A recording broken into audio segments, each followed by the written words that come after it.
నాతో కలిసి మీరు కూడా ప్రార్థనలు ఏకీపిస్తారా? నాకేం వినపడలేదు. దేవుని మహాకృపను బట్టి మన భారత వీర సైనికుడు అభినందన్ క్షేమంగా ఇండియాకి చేరుకున్నాడు. ఎంతో దుఃఖం కలిగి నిన్న దినమంతా ప్రార్థనలు చేశాం. దేవుడు మన దేశ బిడ్డల ప్రార్థనలు ఆలకించి ఆ బిడ్డను క్షేమంగా తీసుకొచ్చారు. సరిహద్దుల్లో ఉన్న మన సైనికులందరినీ ప్రభువు కాపాడాలి. ఈ భయంకరమైన యుద్ధ మేఘాల నుండి మన దేశమును కాపాడాలి. మన సైనికుల కొరకు యుద్ధ వాతావరణము మాన్పివేయబడుటకై మనమంతా ఒక ప్రార్థన చేయవలసి అవసరం ఉన్నది. ఒక చిన్న ప్రార్థన చేసుకుని వాక్య పరిచయంలోకి వెళ్దాం. మీరున్న చోటే మీకు వీలైనట్టుగా మీరు ఈ ప్రార్థనలు ఏకీపించండి. మీకు వీలైతే చేతులెత్తి స్వరం ఎత్తి నాతో కలిసి ఒక్క మాట ప్రార్థించండి. ప్రార్థన. ప్రేమ కలిగిన మా మహాపరిశుద్ధ తండ్రి, సృష్టికర్తమైన మా దేవా, ప్రపంచములను మీ మహత్తు గల వాక్కు చేత నిర్మించి నిర్వహించుచున్నటువంటి మా తండ్రి, మీకు కోట్ల కొలదిగా స్తుతులు స్తోత్రాలు చెల్లిస్తూ ఉన్నాం.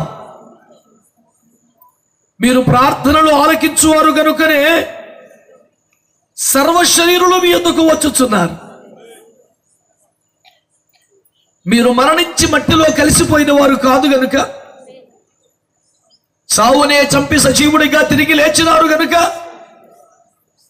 నేటికి సజీవుడు యుగ సమాప్తి వరకు మాతో ఉండే దేవుడు గనుక ప్రార్థనలు ఆలకించువాడిగా ఉన్నందుకు స్తోత్రములు. మీరు శాంతి ప్రదాత, సమాధానకర్త, అధిపతి. మీరు భూదిగంతములకు యుద్ధమును మాన్పువాడును, పల్లెమును తెగ వరకు నాను యెహోవాయే అని నీ వాక్యములో ఉన్న మాటను ఎత్తిపట్టి ప్రార్థన చేయించున్నాం. మా సరిహద్దులలో యుద్ధ వాతావరణమును సమసిపోవునట్లుగా, శాంతి సమాధానం వచ్చినట్లుగా, మా దేశంలో నెమ్మది కలుగునట్లుగా, మా సరిహద్దులలో సమాధానం ఉన్నట్లుగా నీ కృప చూపమని ప్రార్థన చేయించున్నాను. మా దేశమును మీరు కాపాడగలరని విశ్వసించి నీ ఎదుట ప్రార్థన చేస్తున్నాను. తమ కుటుంబములను అన్ని రకాల సౌఖ్యములను విడిచి రేయములు కంటి మీద కొనుక్కలేక తమ శరీరము జల్లెడగా మారిపోయి చనిపోయే చివరి గడియ వరకు దేశము కొరకు పోరాడుతున్నా మా వీర జవాన్లను ఒక్కసారి జ్ఞాపకం చేసుకోండి. మీ కనికరముల హస్తం వారిపై ఉంచండి. త్రివిధ దళములను కాపాడండి, దళాధిపతులను కాపాడండి. ప్రతి ఉపకరణమును మీరు ఆశీర్వదించమని ప్రార్థన చేయించున్నారు. ఎట్టి పరిస్థితుల్లో మా దేశం ఓడిపోవడానికి కానీ నష్టపోవడానికి వీల్లేదయ్యా. ఒక అంగులు కూడా మా దేశం ఏం కోల్పోవడానికి వీల్లేదయ్యా. మా దేశమును, మా సైనికులను, మా భాగమును మీరు కాపాడండి. యుద్ధ వాతావరణం అణిగి భావనగా కేస్తున్నాము. సమాధానము వేస్తున్నాములో కలుగుని గాక. అభినందన కుటుంబానికి ఇచ్చిన నెమ్మది సంతోషమే వీర జవాన్ల కుటుంబాలన్నిటికీ ప్రసాదించమని, వెంటనే మా దేశంలో శాంతి సమాధానమునిచ్చి మా దేశంలో మా ప్రభుత్వాధినేతలను, మా అధికారులను, త్రివిధ దళాధిపతులను, మా దేశ ప్రజానీకాన్ని మీరు కాపాడమని, మా గుండె నిండా ఉన్నటువంటి దేశ ప్రేమను మీరు చూసి మా దేశమును కాపాడమని, గొప్ప రక్షణ భాగ్యమును కలిగించి 2 సార్లు బైబిల్లో పేరు రాసినటువంటి మీ చేత్తోనే పరలోకములో కూడా చేర్చి మహిమ పొందమని యేసు నామములో ప్రార్థించి పొంది ఉన్నాము తండ్రి. ఆమేన్, ఆమేన్. సంతోషంగా చప్పట్లు కొట్టి యేసయ్యను మహిమ పడతాం. దేవునికి మహిమ కలుగును గాక. పరిశుద్ధ గ్రంథమైన బైబిల్లో నుండి లూకాసు వార్త 9వ అధ్యాయం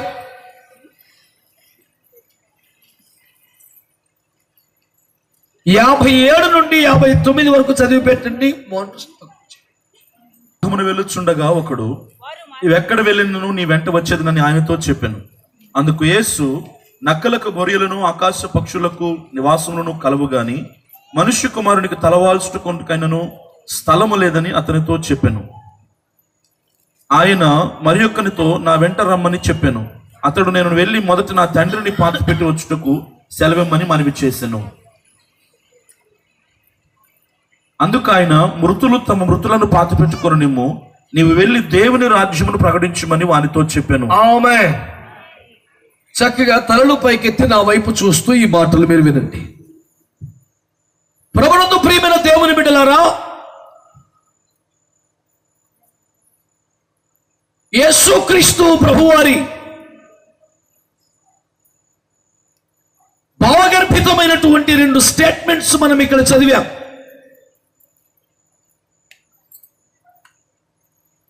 ఎంతో గంభీరమైన లోతైనటువంటి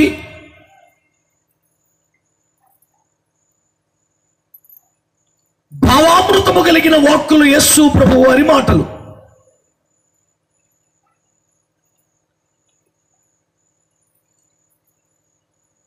దానిని మధించి దాని గ్రోలగలిగితే ఆధ్యాత్మికమైనటువంటి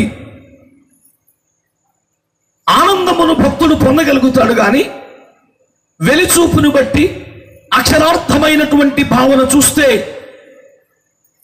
అసలు అర్థము దొరకకపోగా ఏదో ఒక అపార్థమై నష్టమే మిగిలే ప్రమాదం ఉన్నదని బైబిల్ని పఠించేవారు,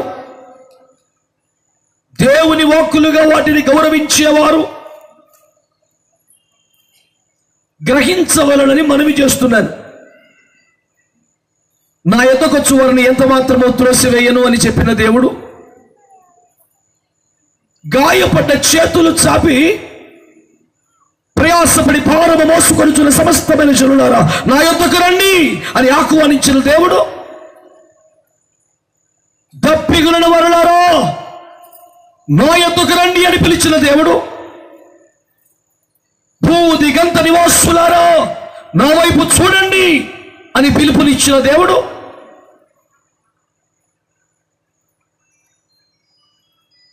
ఇక్కడ విచిత్రముగా ఇంతవరకు మనము చెప్పుకున్న మాటలకు భిన్నముగా మాటలాడుటను మనము గమనించవచ్చు. సెల్ ఫోన్ స్విచ్ ఆఫ్ చేయకపోవటం వల్ల మధ్యలో లేచి వెళ్ళి మీరు గమనిస్తే దేవుని మాటలను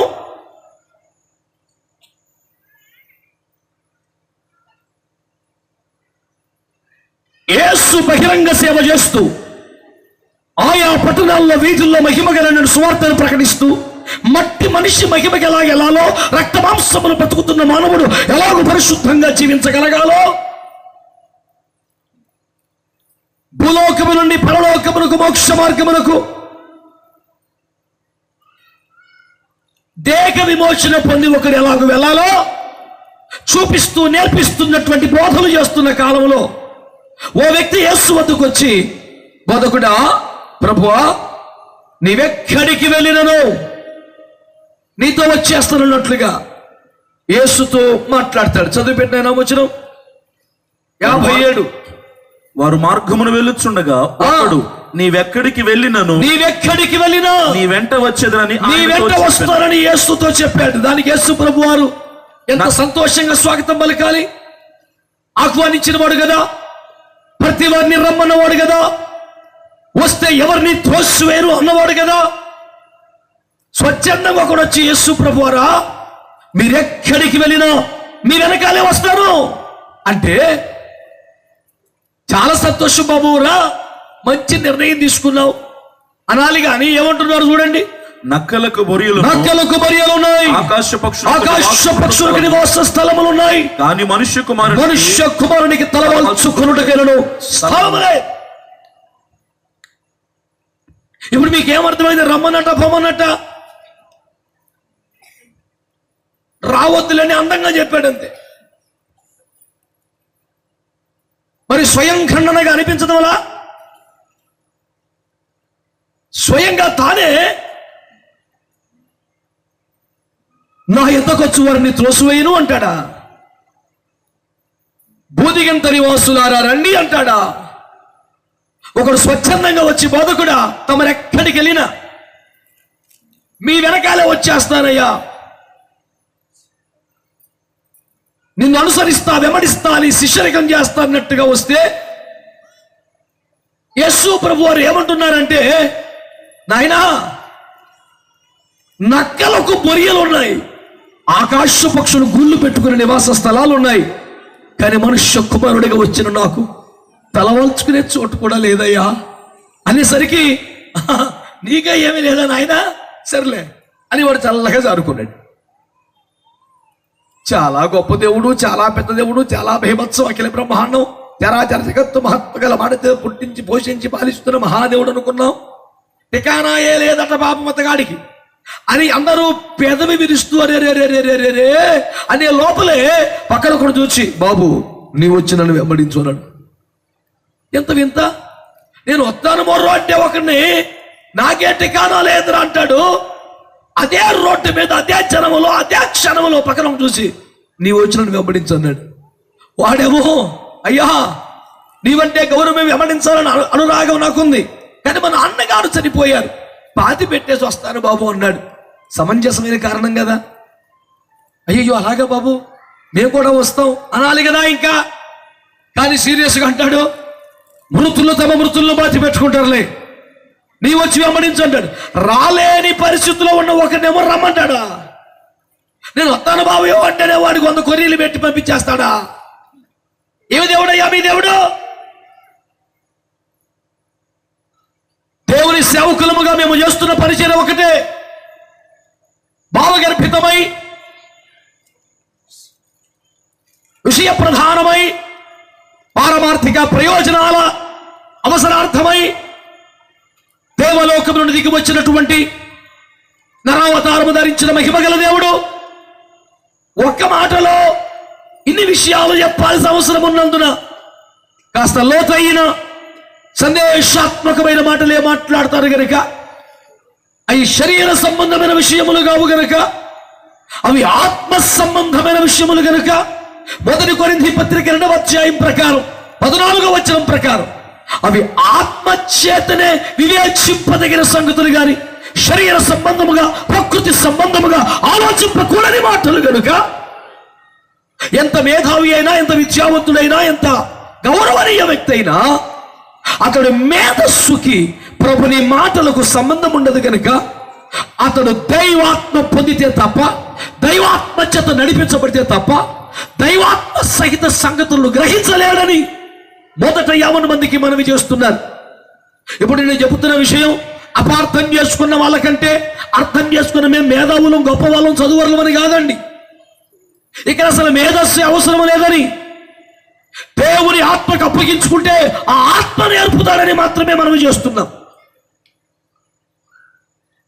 అందునిమిత్తమే కదా యేసు ప్రభు వారు మిమ్మల్ని ఏమో అనాథులను చేసి వెళ్ళడం వల్ల పరిశుద్ధాత్మను మీకు ఇచ్చి వెళుతున్నానని చెప్పింది. అందుకేగా పరిశుద్ధాత్మ దేవుడు సర్వ సత్యములకు నడిపిస్తాడని వాగ్దానం చేశాడుగా.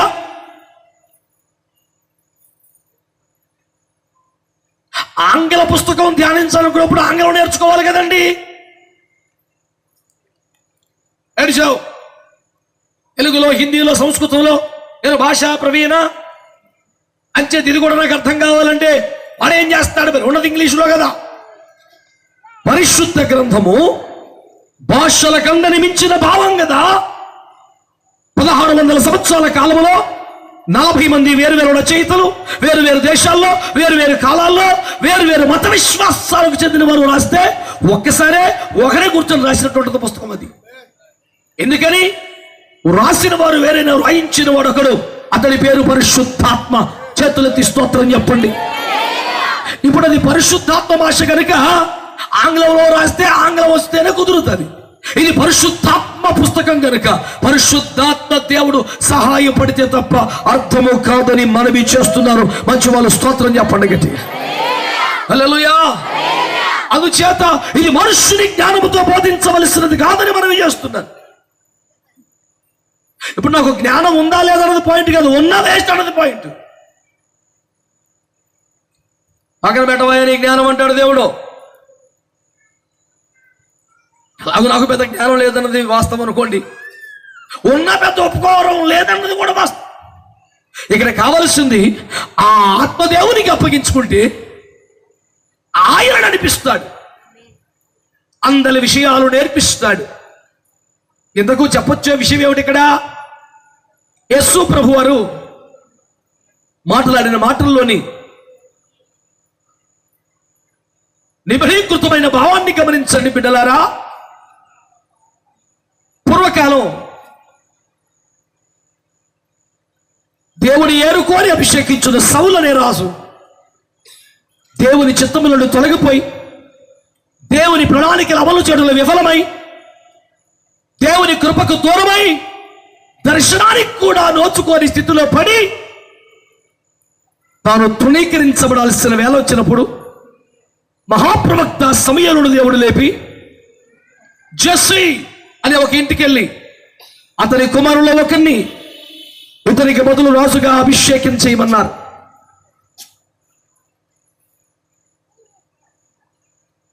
నన్ను మింగేసేలా ఉన్నా.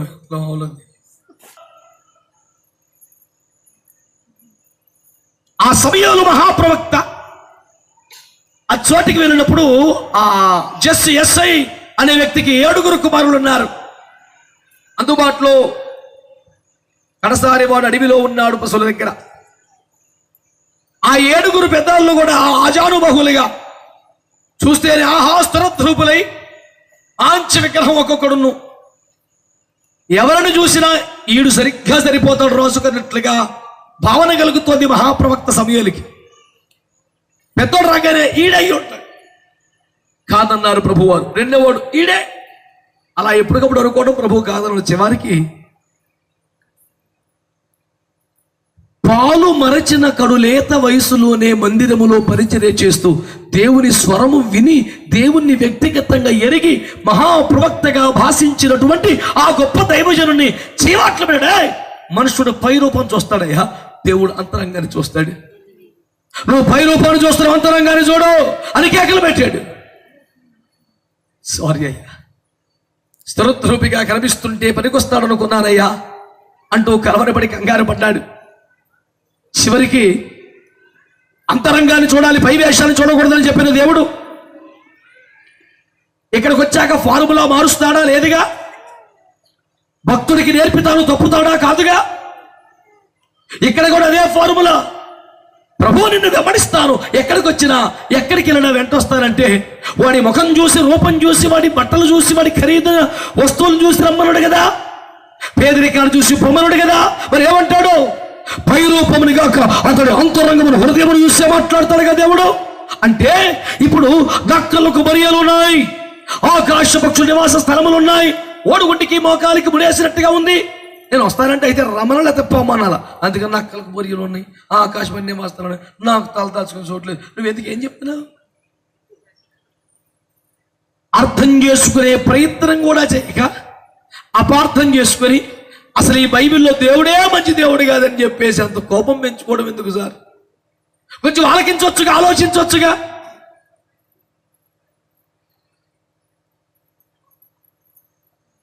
ఆయన ఏమంటున్నారు? పై రూపం చూసి మాట్లాడకూడదు ఆయన, అంతరంగం చూసి మాట్లాడాలి అన్నారు. ఏమిటి కనపడింది హృదయంలో అంతరంగంలో? వాడికట అంతరంగంలోనట యేసు ప్రభు వారు వాడి గుండెల్లోకి చూస్తేనట ఆడి హృదయంలో నక్కలకు మరియలు ఉన్నాయిట. ఏమిటి మీరు మాట్లాడేది? వెచ్చంగా వినిపిస్తోంది మాకు. హృదయంలో నక్కలకు మరియలు ఏమిటి? అలాగే వినిపిస్తుంది నాయన నేను చెప్పానుగా. ఇంత బాండాగారాన్ని ఒక ముక్కలో చెప్పాలి మరి, లేకపోతే అని చెప్పిన మాటను రాస్తే భూ సరిపోదు అన్నాడు. కుదించాలి కదా ముచ్చట. మరి ఎలా కుదించాలి చెబుతున్నాడు చూడండి. అందుకే ఆజ్ఞ వెంబడి ఆజ్ఞ, సూత్రం వెంబడి సూత్రం కాక కొంత ఇచ్చట కొంత అచ్చట చెప్తాడట. ఈయన చూసి ఎలాగెందుకన్నాడబ్బా అని డౌట్ వస్తే అసలు అలాగ ఎందుకంటాడో ఇంకో చోట ఉంది. ఎందుకంటాడు? ముఖం చూసి మాట్లాడతాడు దేవుడు, గుండెకాయ చూసి హృదయం చూసి మాట్లాడతాడు అని. అంటే ఆడు హృదయంలో తేడా కనిపించింది, అది పాయింట్ అక్కడ. మరి హృదయంలో నక్కలకు మరి లేవుటో నక్కలంటే ఆ నక్కలు కాదట. ఒక మహారాజు గారు యేసు ప్రభు వారిని పిలిపించుకొని, ఏమయ్యా ఏదో ఒక అద్భుతం చేసి వద్దాం, నువ్వు బాగా చేస్తున్నావంట. గారడి ఆట సర్కస్ ఆడుకుని చిన్నపిల్లడా యేసు ప్రభు వారు? వీడి పైత్యం కాకపోతే ఏమిటంటే మాటలు ప్రభు వారితో మాట్లాడేటప్పుడు ఏది నువ్వు బాగా చేస్తున్నావు అంటే ఒకటి చేసి చూద్దాం.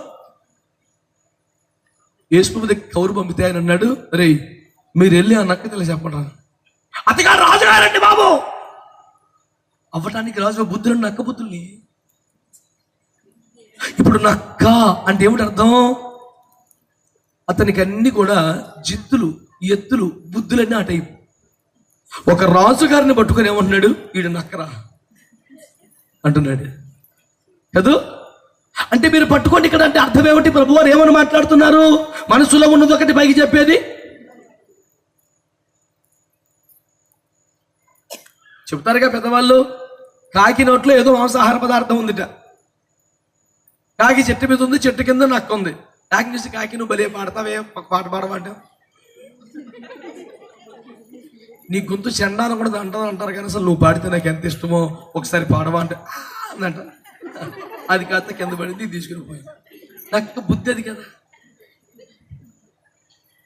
మాయిలో పెట్టి బోల్తా కొట్టించి తన పబ్బం గడుపుకునే పాపిష్టి బుద్ధులు ఉంటాయి దానికి, అన్ని జిత్తులు, ఎత్తులు. ఇదే వాడి కడుపులో ఉన్నది ఒకటి, బయటికి చూపించేది ఒకటి. భక్తి ఉన్నట్టు విశ్వాసం నటిస్తున్నాడు, వాడు కొంప ముంచే రాగం. అంటే నక్క అన్నదాన్ని ప్రభు ఎక్కడ వాడారు అంటే మోసము అనే చోట వాడారు. నక్కలకు బొరి అంటే నక్క ఉండే నివాసం. నక్కలకు బొరియలు ఉన్నాయంటే నక్కలకు నివాస స్థలం ఉంది అని. అంటే అర్థం ఏమిటంటే నీ హృదయములో మోసమునకు చోటున్నది బాబు. ఆకాశ పక్షులకు నివాస స్థలాలు గోళ్ళున్నాయి. ఏమిటి ఆకాశ పక్షులు? మత్తయి 14లో విత్తువానికి వచ్చిన ఉపమానములో కొన్ని విత్తనములు త్రోవ పక్కన పడిపోయాయి. ఆకాశ పక్షులు వచ్చి వాటిని ఎత్తుకొని పోయాయి. ఆ ఆకాశ పక్షులు దురాత్మలు అని క్లియర్గా రాశాడు. మనం సొంతంగా వ్యాఖ్యానం చెప్పక్కలా, ట్రై చేసి క్లియర్గా రాశాడు. ఆకాశ పక్షులు దురాత్మలతో పోల్చాం. అంటే ఎక్కడ పక్షి కనపడదు దయ్యం అనుకోలేదు, అది కాదు చెప్పి. హృదయం అనే పొలములో వాక్యం అనే విత్తనాలను ఎత్తుకుపోయే పక్షి దయ్యం అని. ఏడ పక్షి కనపడదు దయ్యం అని పెట్టావు లింకు.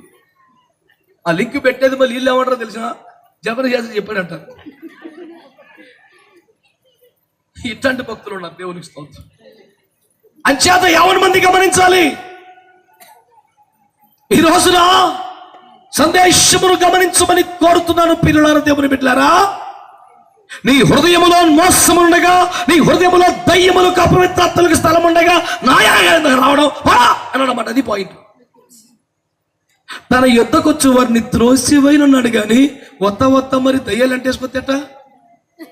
ఈ మోసాలు, జిత్తులు, ఎత్తులు, నక్క బుద్ధులు వేసుకొత్తేట. వదిలేసిరా. స్తోత్రం చెప్పరే, స్తోత్రం చెప్పరే, చెప్పరే గట్టిగా హల్లెలూయా. ఈ పాటి దానికి యేసు ప్రభు మంచోడు కాదు. రమ్మన్నాడు, వస్తే పోమన్నాడు. అంత ప్రేమ గలవాడేమో కాదు అని వేరే పోస్టర్ యేసు ప్రభు మీద గుద్దేస్తే మాత్రం లోకం మానేస్తాడండి. యేసు ప్రభు వెనకాల వెళ్ళడం యోహాను 12 చెప్పారు. చూసితరా మన ప్రయత్నములు ఎట్లు వ్యర్థములైనవో లోకము ఆయన వెంట పోయినది. స్తోత్రం చెప్పండి గట్టిగా. ఆల్రెడీ పోయింది, ఇక పోయేదేముంది? వెళ్ళిపోయిందండి బాబు.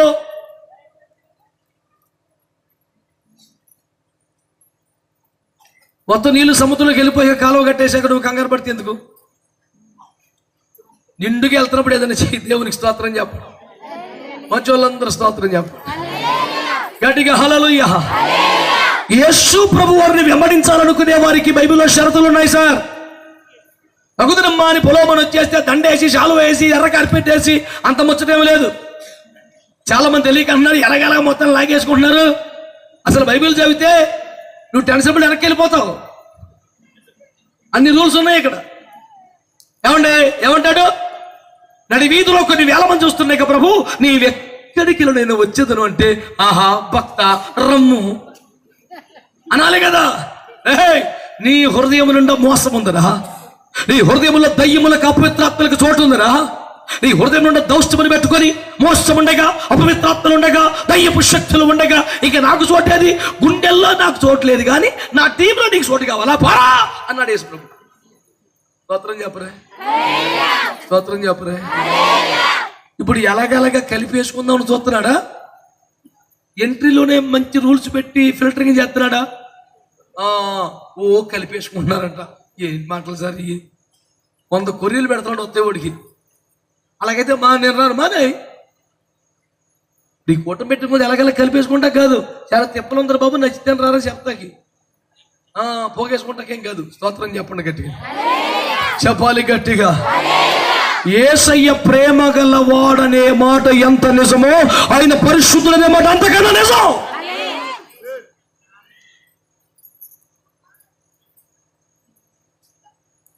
ప్రేమతో చేతులు చాపుతాడు, ప్రేమతో నీ శిక్షను భరిస్తాడు. కానీ దోషులు నిర్దోషిగా ఎంచడం కుదరదు. నీ పాపాలు ఒప్పుకొని విడిచిపెట్టి కడగబడితేనే నీకు అవకాశం. లేదు నేను సూపరు అంటే నీ జాగలో నువ్వు ఉండేక కుదరదు. యేసు ప్రభుత్వం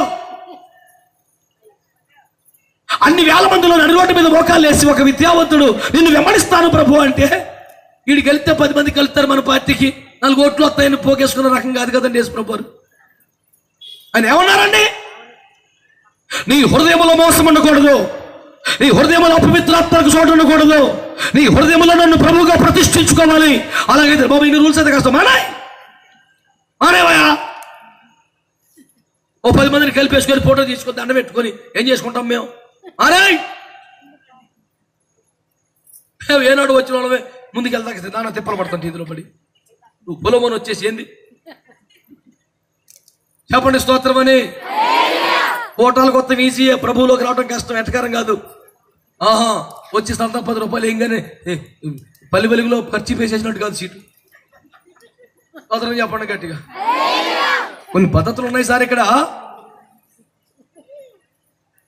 బాబు ఎంతైనా మీ వాడు కట్టినప్పుడేనంటావు దీన్ని బట్టి. మరి యువతలు కూడా చూడాలి కదా నానేమో. యువతలు ఏంటి?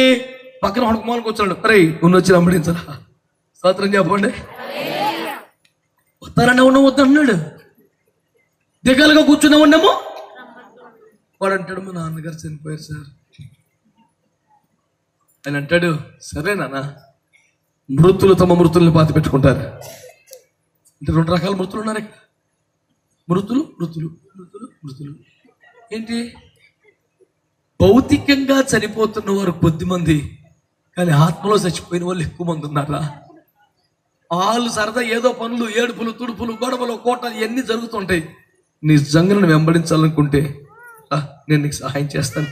వాడి ఒంట్లో ప్రాబ్లం ఉంది, వాడి ఇంట్లో ప్రాబ్లం ఉంది, ప్రాక్టికల్గా కొన్ని ఇబ్బందులు ఉన్నాయి. నేను రాలేను బాబు అంటే వాడి హృదయంలో దేవునికి చోటు ఉంది కనుక, హృదయంలో విశ్వాసం ఉంది కనుక, హృదయంలో భక్తి ఉంది కనుక, వాడి ఇంట్లో కష్టాలున్నా, వాడి ఇంట్లో బాధలున్నా వాడిని ప్రోత్సహించి, వాడిని ఆహ్వానించి, వాడికి చేతులు చాపి, వాడి ఆటంకములు తొలగింపజేసి, వాడి విశ్వాసాన్ని బలపరిచి వాడిని రమ్మని యేసు ఆహ్వానిస్తున్నాడు. స్తోత్రం చెప్పండి గట్టిగా. హృదయంలో చోటు లేని వాడు సరదా పడినా వద్దన్నాడు. హృదయంలో చోటు ఉన్నవాడు ఇబ్బంది పడుతున్నా బలపరుస్తున్నాడు. దేవునికి చేతులెత్తి స్తోత్రం చెప్పండి. హల్లెలూయా. ప్రభువునందు మిక్కిలి ప్రియమైన దేవుని ప్రజలారా, యేసు క్రీస్తు ప్రభువారు ప్రేమ గలవాడు నిజమే, కానీ పరిశుద్ధుడు కూడా. ఈ సంగతి మర్చిపోకూడదు.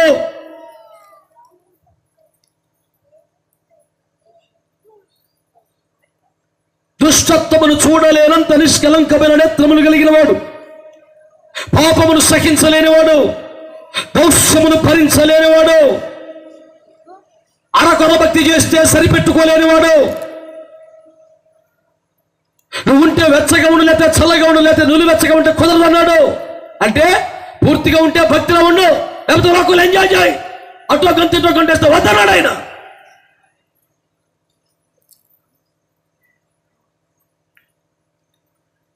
ఏదో రకంగా మడత పెట్టి ఇందులో కలిపేసే డైలాగులు ఎక్కడున్నాయి సార్ బైబిల్లో? ఆది కాండ ఫస్ట్ లో మొట్టమొదటి వ్యక్తి అబ్రాహామును పట్టుకొని, నీవు లేచి నీ స్వజనమును విడిచి, నీ స్వదేశమును విడిచి నేను చూపించిన దేశానికి వెళ్తేనే ఆశీర్వాదం. ఇప్పటికీ అమ్మ చచ్చిపోయింది, నాన్న చచ్చిపోయాడు, ఇంకా వదులుకోమంటావంటే ఆదరణ లేకుండా నేను ఎట్టగా ఉంటాను రా ఉత్తరాలు మానిపడి. అడు దుఃఖంలో ఉన్నాడు, అడుగు సీసకాయ ఇచ్చి అడుగు 10,000 రూపాయలు ఇచ్చి లాగేశారు అందులోకి. ఆ రకంగా ఇక్కడ చిన్నప్పుడు అమ్మ చచ్చిపోయింది, దారిలో బాబు చచ్చిపోయాడు, సమాధి అడచేయాలి తిరిగి ఏడుతున్నాడు రోడ్డు మీద కూర్చొని. అని గాగేసి నువ్వు అందరినీ వదులుకుని వెనకాల వస్తే కాపాడుతాను. ఇంకా వదులుకుంటా కావడం పోయారు ఇప్పటికే జనం.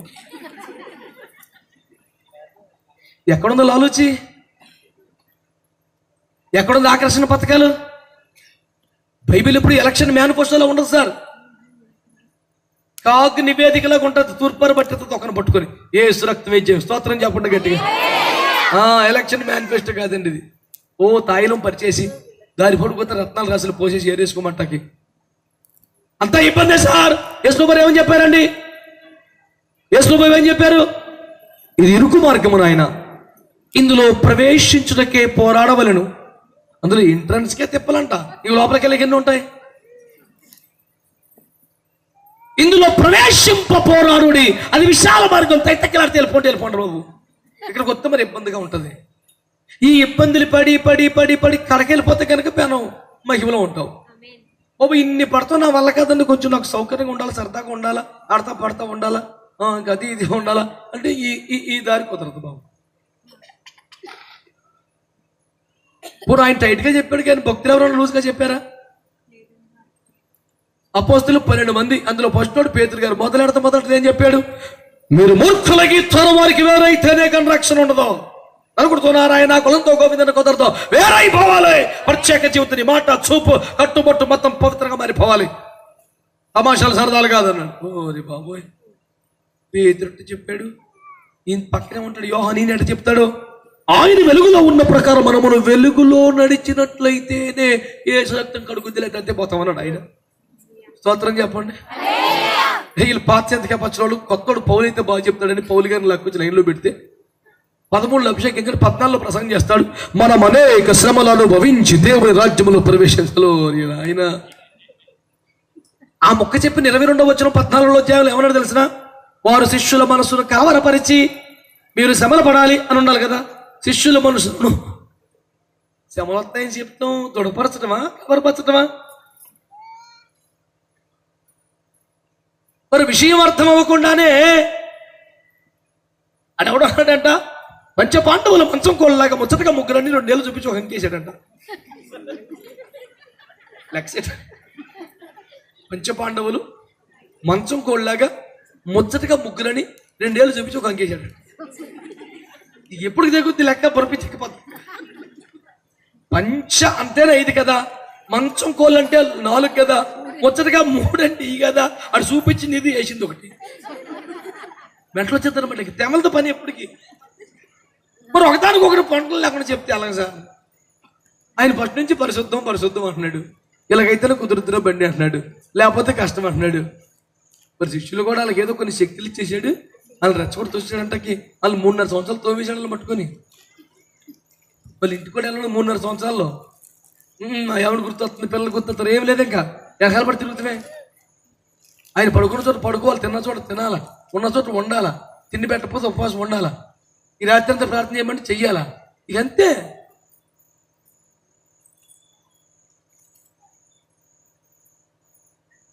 కడకి ఆ పేతురు గారికి సంఘం అప్పగించి మమ్మీట్లో కూడా మరి ఫస్ట్ కంచి నువ్వు ఉన్నవాడురా, నువ్వు ఏమన్నా నీకన్నా ఇంకా నానిమన్నాడు అప్పుడు ఓన్లే వీరందరికంటే ఎక్కువగా ప్రేమిస్తున్నావా? కొత్త గొప్ప ప్రేమిస్తున్నావాలండి, కుదరదు. మిగతా వాళ్ళ మనం కొత్త గొప్ప ప్రేమించేవాడు నీకు ఎందుకు ఇవ్వాలరా? నా గొర్రెల్ని వీళ్ళందరికంటే ఎక్కువ ప్రేమిస్తానంటేనే ఇస్తాను ఇక. ఓకే తండ్రి, అయితే తీసుకెళ్ళి స్తోత్రం చెప్పరే. పోనీ అపోస్తలుడు అయిపోయి కూడా పొరుగురు వెళ్ళిపోతున్న 4 చెరువులు పట్టుకొని దుప్పటి దింపాడు. దుప్పటి దింపేసి పేతురు గారిని అన్ని చంపుకు తినేమన్నాయి. బాబాయ్ మేము యూదులు, నాకు ఇలా కుదరదు. మరి ఆ పోసుకోవాలా, లేకపోతే సేవ కుదరదన్న. మేము యూదులము, అపవిత్రమైన వాటిని ఎవరితో పడితే వారితో కలిసి మేము తినలేము. మేము సమరయులతో భోజనం చేయాలి, వేసాలు మానేసి ఎక్కడికి వచ్చిందో అక్కడ భోజనం చేసేయాలి. స్తోత్రం చెప్పండి. ఈ పదార్థములు మేము తినము కదా, అంతా పరిశుద్ధం, ప్రార్థన చేసుకోమన్నాడు. ఇన్ని రూల్స్ అయితే కష్టం అంటే నువ్వు నాకు సేవ కష్టం అన్నాడు. అయ్యి బాబాయ్ అయితే ఓకే. నేను ఎందుకు చెప్తానంటే అసలు లూజ్ ఎక్కడ ఉంది సార్? అసలు ఏదో చెప్పి లాగేస్తున్నారు మొత్తానికంటే ఎక్కడ సార్? అసలు సందేహం అసలు ఉన్నదే ఇరుకు మార్గం. స్తోత్రం చెప్పరే. ఈ ఇరుకు మార్గంలో ఇప్పటికే కొన్ని కోట్ల మంది చేస్తే మాకే తెములుతలేదు, సందు దొరకలేక. ఎవడో ఒకరు లాగేసే పనే ఉంది. మంచి వాళ్ళందరూ స్తోత్రం చెప్పండి. ఒకవేళ కూడికి వచ్చిన వారిలో, సభలో వింటున్న వారిలో మీరు కూడా యేసు మార్గంలోకి రావాలనుకుంటే 1-10 ఆలోచించండి. పేనం సుఖంగా ఉండదు, పొలమని వచ్చే మన అవసరమే లేదు. 10 సార్లు ఆలోచించుకోండి. మీరు రాకపోతే ఉన్న 10 మంది కొంచెం ప్రశాంతంగా ఇచ్చేలాగా తిరుగుతాం, మాకు ఇబ్బంది ఏం కాదు. వచ్చి మా పేనం తెస్తాం ఎందుకంట. మాట చెప్తున్నాను కాబట్టి ఎందుకు స్తోత్రం చెప్పండి. చెప్పాలి గట్టిగా హల్లెలూయా, చెప్పాలి గట్టిగా. సర్వజనులారా, సమస్త ప్రజానీకమా, దేవుని సేవకునికి రాత్రి మనవి చేస్తున్నాను. నీ హృదయములో ఒకవేళ యేసుని వెంబడించాలని ఆశ ఉంటే, ఇది పరిశుద్ధ మార్గమని నీకు నమ్మకం కుదిరితే, ఇది మోక్షాన్ని తీసుకెళ్లే మార్గం అర్థమైతే, నరకం తప్పుదని విశ్వాసం కలిగితే, ఇందులో నీ బ్రతుకు మార్చబడుతుందని, నువ్వు పరిశుద్ధపరచబడతావని, జన్మ కర్మ పాపములు తీసివేయబడి అతని పరిశుద్ధ రక్తములో క్షమాపణ, అతని గాయములో స్వస్థత, అతని ఆత్మచేత అభిషేకమును పొంది ఈ దేహమును ఈ లోకము నుండి విమోచించబడి మహిమలోకములోనికి తీసుకెళ్తాడు. అంత సత్తా ఉన్నవాడు అని యేసు మీద నమ్మకం గురిగితే రాయి మార్గంలోనికి ధ్యానానికి సుఖం మాత్రం ఉండదు. ముందే చెప్తున్నా నేను. మానాయ్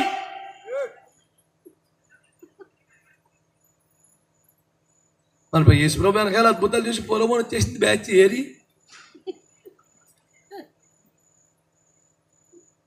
శిలువ మీద పడి తుపాకుండు ఒక్కడు దొరకలా, జంపు యేసు రక్తం ఏంటి. ఇంత కాఠిన్య మార్గమని ముందెరుగుమైతివి, చెప్పితివి కదరా, చెప్పితివి కానీ లోతుగా నాటలేదు ప్రభు. ఎటు చూసిన కత్తులు కుదియలు సంఖ్యలు కానవచ్చుతున్నవి, లిల్లి పుష్పములు శాలోను రోజులే కనిపించును తలచితిని. అంత అట్టకారంగా లేదు బాబు. ఎంసెట్లో ర్యాంక్ కొత్తకే 16 గంటలకు ఆడవాలంటే మరి చదవాలంటే రాత్రులు కూర్చొని నీకు పరలోకం తెరకొచ్చేది. స్తోత్రం చెప్పండి హల్లెలూయా. డబ్బులంటే భూమి మీద విలువ, పరలోకానికి డబ్బు లెక్కలేదు. డబ్బు విలువైంది కాదు, పరలోకానికి విలువైంది పరిశుద్ధత. డబ్బులుంటే అమెరికా వెళ్ళిపోవచ్చేమో, ఇక్కడ డబ్బులుంటే పరలోకం కుదరదండి. ఇక్కడ పరిశుద్ధత కావాలి. మరి కొంచెం డబ్బులు ఇస్తాం, ఏమన్నా వర్కౌట్ అవుతామో చూడు అన్నాడు. ఒకడు వచ్చి పేతురు గారి దగ్గరికి పోయి ఆడుకుండికాయ మండిపోను, ఆడెత్త గుండెకాయ సారాడిది. నేను అనుకుంటాను గుండెకాయ తక్కువ చేతి కట్టి ఎక్కువ అనుకున్నాడు. లేకపోతే ఏంటి సార్ ఇంత డబ్బులు ఆడబెట్టి నీ వలే ఎవడి తలపై చేయి పెట్టినా మేము మాకును అలాగే వరము. అది లేటెస్ట్ మాస్టర్లు అయితే ఏమన్నా తెలిసిన. థ్యాంక్ యూ బ్రదర్, తప్పకుండా ప్రార్థన చేద్దాం. రే చిన్నాడా ఆపరేట్ లోపల పెట్టు, ముందు సందా అకౌంట్లు వేసాయి, బీరువాలో పెట్టు, తాళం అయిన తర్వాత అయ్యగారు కనిపెట్టి ప్రార్థన చేద్దాం బ్రదర్. ఒక వారం ప్రార్థన చేసాక దేవుని చెప్తాం బ్రదర్. పేతురాడు, రేయ్ నీ వెండి నీతో నశించును గాక, నీ హృదయం ఘోర దుష్టతో నిండిపోయింది, నాశించిపోతావురా. రేయ్ ఎంట్రా దేవుని వరం డబ్బులతో కొట్టావరా నువ్వు ఒకలాయ్ అన్నాడు. అయ్యి బాబోయ్, డబ్బులు పెడితే పని అవదంటారా? అవదా. ఒకలే చేయి. స్తోత్రం చెప్పరే చెప్పరే. మంచి పెట్ట నోటెట్టుకు వచ్చేస్తే ప్రార్థన మారిపోతాం మనం ఏంటి? అవదు ఇక్కడ అలాంటి పనులు. సిస్టమ్ ఉంది అక్కడ. దేవునికి స్తోత్రం కలుగునుగా. హల్లెలూయా. దేవుని ప్రజలారా వినండి మాటలు దయతో. నీకు నిజంగా హృదయంలో యేసుకి చోటిచ్చావా? నీ హృదయంలో పాపాన్ని బయటికి పంపావా? నీ హృదయంలో క్రీస్తుని ప్రభుగా ప్రతిష్ఠించుకున్నావా? నీ హృదయ రథ సారథిగా యేసును మార్చుకున్నావా? నీ జీవన ప్రయాణమునకు సారథిగా యేసును పెట్టుకున్నావా? ఆయన చిత్తమునకు మార్గమునకు అప్పగించుకున్నావా? అలాగైతే నీకు ప్రయాణము చేయాలని మనసులో ఉన్నను ఇంట్లో ఆటంకాలు ఉన్నాయా? బ్రతుకులు ఇబ్బందులు వస్తున్నాయా? ఎలాగైనా నీ విశ్వాసాన్ని ప్రోత్సహిస్తాడు, నీ ఆటంకాలు తొలగిస్తాడు, నీకు సహకారాన్ని పంపిస్తాడు. ఏ విధము చేతనైనా ఆటంకములు అధిగమింపజేసి మట్టి మనిషికి నిన్ను మహిమలోకానికి చేర్చగలుగుతాడు. చప్పట్లు కొట్టి యేసుని కనపరచండి గట్టిగా. ఆమేన్ హల్లెలూయా. నాకు ఇంట్రెస్టే కానండి, మరి కొంతమంది నక్కలకు బొరియలు కలవు, ఆకాశ పక్షుల నివాసములు కలవు, అయినను ప్రభుని వెంబడించకూరుచున్నాడు. నీకు నమస్కారం, నువ్వు చెట్టవు వెలుపు. అమ్మా నాకు పరలోకం కావాలిగా, మరి దరిద్రం వదిలి. నీ హృదయములో మోసం ఉండకూడదు.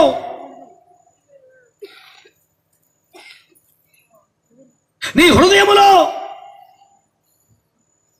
దురాత్మలు, అపవిత్రాత్మలు అంటే ఏంటి తెలుసానండి? అపవిత్రాత్మ అనండి. ఆ ఆత్మలు ఏం చేస్తాయంటేనండి, ఎప్పుడు కూడా నిన్ను అపవిత్రపరచడానికి రకరకాలుగా శోధిస్తుంటాయి. అపవిత్రపరచు ఆత్మ, చెడు తలంపులతో, కక్షలు ప్రతీకారాలతో, పొరుగు వాటిని ఆశించే పాపిష్టి బుద్ధులతో, నీది కాని దానిపై మనసు పెంచుకునే దౌష్ట్యముతో నిన్ను అపవిత్రపరుస్తూ ఉంటాయి. నీ వల్ల కావట్లేదా? యేసయ్య దగ్గరికి రా. అంటే నిన్ను వెంబడించాలని ఉంది, కానీ ప్రభు మా ఇంట్లో పరిస్థితులు ఇలా ఉన్నాయంటే దానికి ఉపాయం చెప్తున్నాడు ఆయన. ఎటు చేద్దాంరా?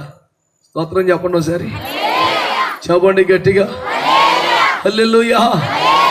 అవునండి దేవుని బిడ్డలారా, ఈ క్రమంలో లేకపోతే కుదరదు. ఇది స్వచ్ఛందమైన మార్గం. దావీదు అనే వ్యక్తి మహారాజుగా మారాడు. దేవుని దయ వలన పేదవాడై పశువుల కాపరై ఉండి పరిశుద్ధ జీవితం, నమ్మకమైన జీవితంలో ఉన్నందున దేవుడు దేశానికి రాజును చేశాడు. అలా రాజు అయ్యాక చాలా కాలానికి నా స్నేహితులకు యోనాతానును బట్టి నేను మేలు చూపుడు కృప చూపుడు ఎవడని ఉన్నాడా అని ఎంక్వైరీ చేస్తే యోనాతానికి కుంటికాల్లో కుమారుడు ఒకడు ఉన్నాడని, వాడు ఎక్కడో దూరదేశాల కరువులో, పేదరికంలో, లోదెబారులో మాకూరి ఇంట మగ్గుతున్నాడని తెలిసింది. అడవిలో తాను తరవబడుచున్న కాలంలో బర్జిల్లై అనే పెద్ద ఆయన 80 ఏండ్లు సుమారు వయసున్న ఆయన సహకారం చేసినందున వారిని రమ్మని పిలిచాడు. వారన్నారు, నా వయసు అయిపోయింది కదా, ఉప్పు, పులుపు, కారం, చేదు, వగరు ఇలాంటి రుచులు నా నోటికి తెలుస్తాయా? ఇంకెందుకు రండి రాజనగరు, ఇక్కడే వస్తానని ఉన్నాడు.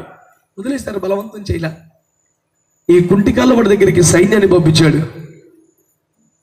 రాజుగారి రథాలు, గుర్రాలు, నౌకర్లు వెళ్ళారు.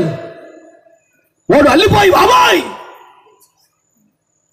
మా తాతగారు సవులను బట్టి నాకేమైనా కిడు చేస్తారేమో, నాకేం పాపం తెలియదండి, నేను చిన్న పిల్లాడిగా ఉన్నప్పుడే నన్ను తప్పించబోయి పడవేసినందున కాళ్ళు ఇరిగిపోయాయి. ఈ కుంటి వాడి వల్ల రాజుకేమో నష్టం జరుగుతుంది, నన్ను వదిలేండి బాబు అని ఏడుస్తాడు. వారంటారు, పగ సాధించడం కాదు, మీ నాన్న యోనాతాను మా రాజుగారికి స్నేహితుట, అతనిని బట్టి నీకు ఉపకారం చూపుతాడట, నువ్వు వస్తావా అని అడిగితే ఎగిరి గంతేద్దాం ఉంది, కానీ 2 కాళ్ళు లేవు పాప మా బాబుకి.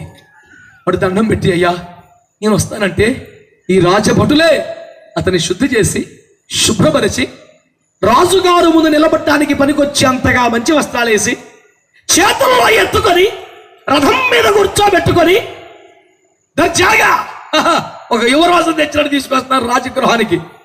అందరు చూస్తున్నారు, రాజుగారు రథాలు ఊర్లోకి వస్తాయి అంటే కోటీశ్వర్లు కొంపలు కొత్త కొన్నాం, ఊరు బయట పేదోడు కొంపకెళ్ళింది ఏంటి, అందులో కుంటూ నెత్తుకొస్తున్నారేంటి ఇల్లు, కుంటోడు భోగం చూసుకుంటారు, రాజుగారి బట్టలు వేసాడు, రథం మీద కూర్చొని యువరాజు దగ్గర వెళ్ళిపోతున్నాడు.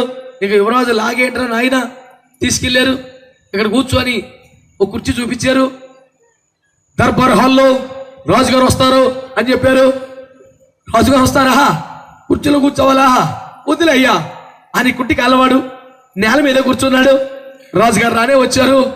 చూస్తుంటే వెనకాల పరివారం, నడకలో టీవీ, చూపుల్లో చురుకుదనం, ఆ వ్యవహారం అంతా చూసి ఇతడే రాజు అయిందని గమనించి అసలే 2 కాళ్ళు లేక నేల మీద ఉన్నవాడు బోర్లా పడిపోయి దండం పెట్టేశాడు.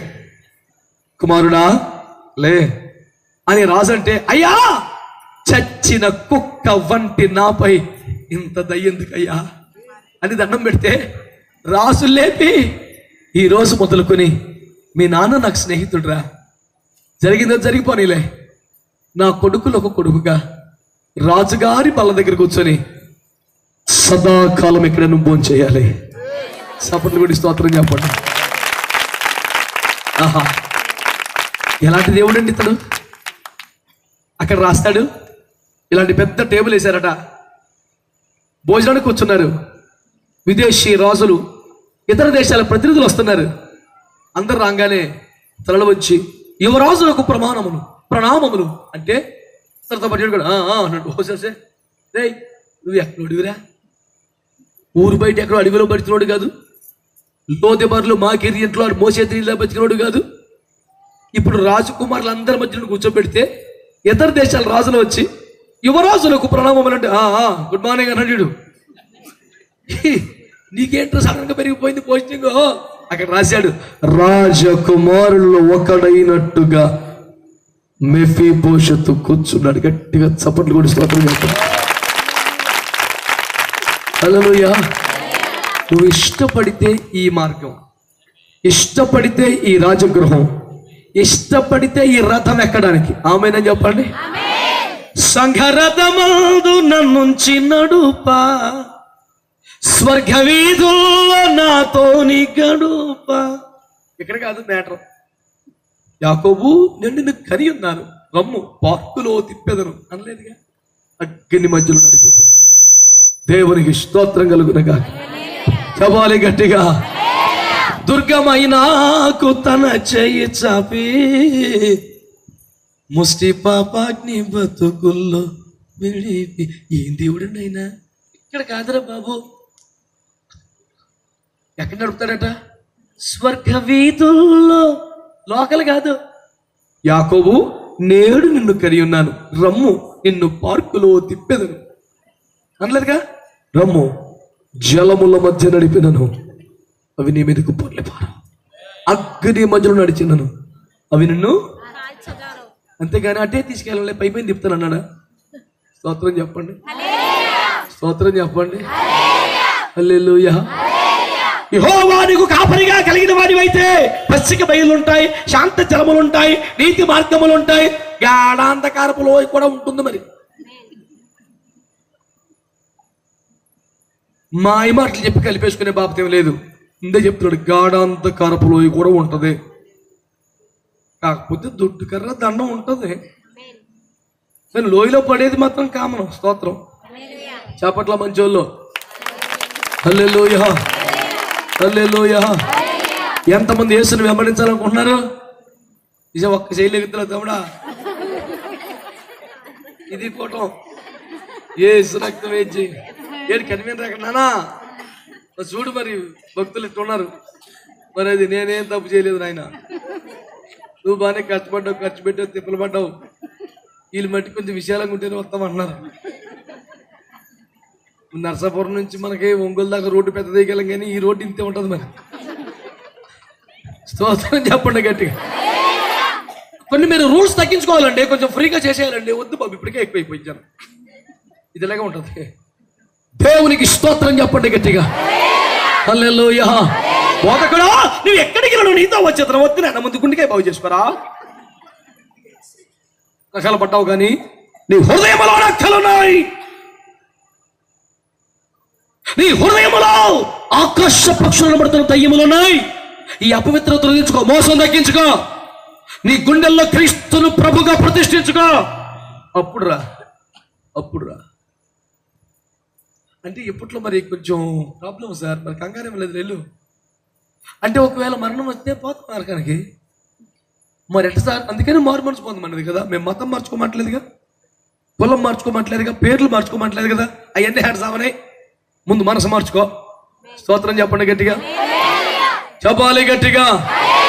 మేము చెప్పే బోధ ఏముంది? మతము మనిషి చేసే ప్రయత్నమే, కులము ఒక అబద్ధమే,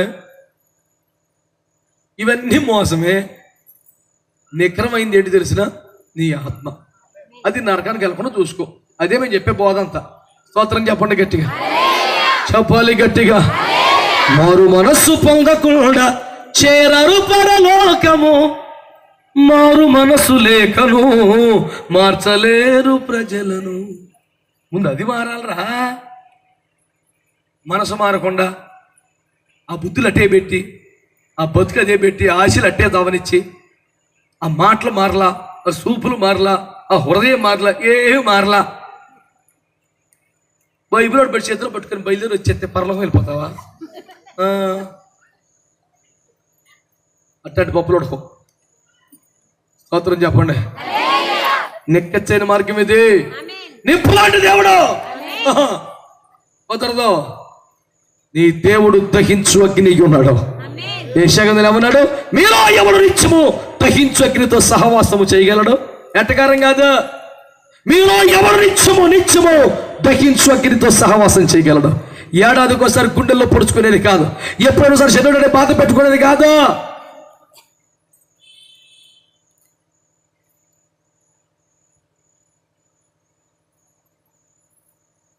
జీవితాంతం వ్రతం ఇది. ఒకరోజు వ్రతం కాదు, జీవితాంతం.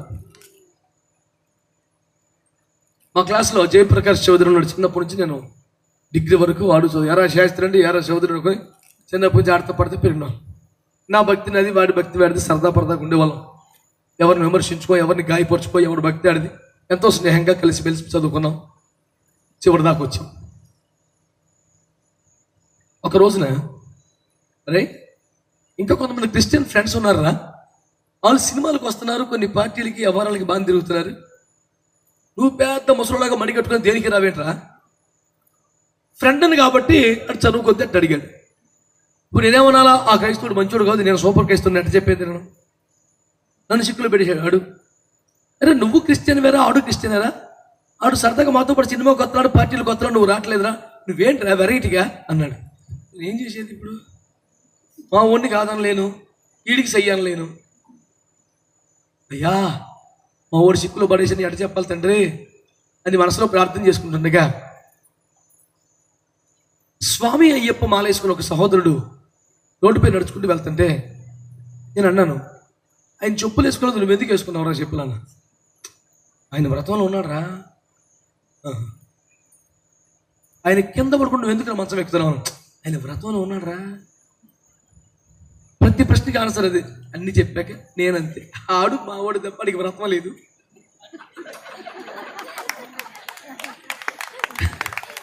కొట్టా గట్టిగా సప్పుడు తప్పలేదు. అడు మావోడే, మరి కాదంటాకి ఏమన్నాడు మావోడే, అది ఇదే బైబిల్, ఇదే ఏసురాం ఏసు రక్తం అన్నాడు మావోడే. కాదంటాకి ఏమంటాం? కాకపోతే అడిగి వ్రతం లేదు, ఏది పడితే తింటాడు, ఏది పడితే వేసుకుంటాడు, ఏటు పడితే తిరుగుతాడు మావాడే. ఏం చేస్తాం బాబు? కడుపు చించుకుంటే కాళ్ళ మీద పడితే ఇబ్బంది పెట్టబోకండి, వదిలి. స్తోత్రం చెప్పండి గట్టిగా, చెప్పండి గట్టిగా. వ్రతము లేని క్రైస్తవుడు దేవుని సన్నిధికి ఎట్లా వస్తాడు బిడ్డలారా? మనోహ దంపతులకి దేవుడు చెప్తున్నాడు, ఇదిగా అతని జీవిత కాలం అంతా ఈ వ్రతంలో ఉండాలి. మన వ్రతం 30 రోజులు 40 రోజులు. మన బ్యాచ్ రేపు తగ్గుతారు 40 రోజుల బ్యాచ్ మనోళ్ళు. ఎప్పుడు జీవితం శ్రమకాలం అంట. మరి అదేంటి ఏమంటే ఏనా ఉందా అది నాయన ఇటవా కోటాలు అయ్యి నా ఫోన్లే. ఎందుకంటే 25 ఏళ్ళ మట్టి ఇదే చేశాను. 40 రోజుల స్కీమ్ నాకు కనపడాల బైబిల్. అది నా బాధ. రేపు జూలై 18 వస్తే 25 ఏళ్ళు పూర్తి అయిపోతుంది నేను సేవకు వచ్చి. కానీ ఆ స్కీమ్ కనపడలేదు, 40 రోజుల స్కీమ్ లేదు ఇక్కడ. బైబిల్లో ఉన్నదల్లా జీవితాంతం. పైగా ఈ 40 రోజులు నాకు ఎలా సెట్ చేశారో కూడా తెలియదండి. పెద్దగా నాకు చదువు లేదేమో మరి అందుగురించి. ఏనన్నా ఈ 40 రోజులు ఎక్కడ? యేసు ప్రభు అరణ్యంలో శ్రమ. అది ఎప్పుడు? సేవకు ముందు 40 రోజుల ఉపవాసాలకి. ఇది ఎక్కడ తీసుకొచ్చారు దిగిలి? సరిగ్గా చెప్పాను చూసావా, బోడిగుంటికి మోకాలికి ముడేసేది తెల్లవార్లు. ముడేడదేం కదా ఎమలతో పని. అది ఎక్కడ ఉపవాసం? అసలు ఉపవాసం పోనీ ఉపవాసమే అనుకున్నాం. ఉపవాసం శ్రమ. జకర్యా గ్రంథం ఏం చెప్తుంది? ఉపవాసము సంతోషమును ఉల్లాసమును కలిగించు మనోహరమైన పండుగ. ఉపవాసం బాధ ఎలాగవుతుంది? ఉత్తరం చెప్తారు మీరు. ఇట్లాంటి నచ్చవు మనకి.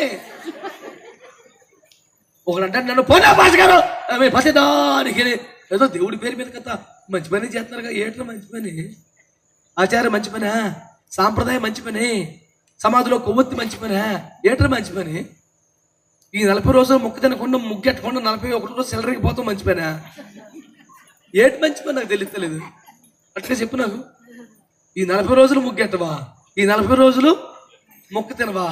ఈ 40 రోజులు అయ్య బాబోయ్ పరిశుద్ధం పవిత్రం అంతా ఇదా? 41 రోజున ఏగలు పారిపోతున్నాయి నేను చూసి. ఒక పూట చికెన్ కావాలి, మాట తిండి బండి పోను. ఏందిరా ఇది? కడుపు డస్ట్బిన్ అన్ని వేసేసుకుంటా ఒక రోజునే ఇంజిన్ పాడైపోదా? మంచి వాళ్ళు ఎవరు స్తోత్రం చెప్తలేదు ఇప్పుడు.